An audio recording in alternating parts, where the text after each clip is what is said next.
Maharashtra bulletin, आपला महाराष्ट्र, आपली बातमी.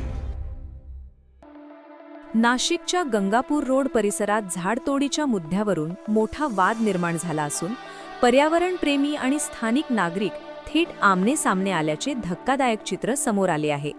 या घटनेमुळे परिसरात काही काळ तणावपूर्ण वातावरण निर्माण झाले होते. रस्त्याच्या मधोमध उभ्या असलेल्या झाडांमुळे वारंवार अपघात होत असल्याचा गंभीर आरोप स्थानिक नागरिकांनी केला आहे.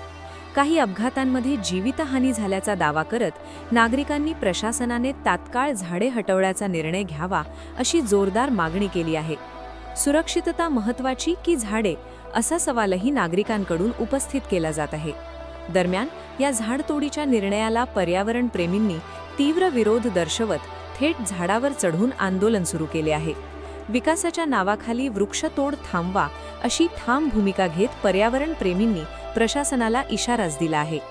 एका बाजूला अपघात रोखण्यासाठी झाडे हटवण्याची मागणी, तर दुसऱ्या बाजूला जुन्या वृक्षांचे संरक्षण करण्यासाठी सुरू असलेले आंदोलन यामुळे गंगापूर रोडवर वातावरण अधिकच तापले असून प्रशासन आता कोणता निर्णय घेणार याकडे संपूर्ण शहराचे लक्ष लागले आहे. Bureau report, Maharashtra bulletin, Nashik.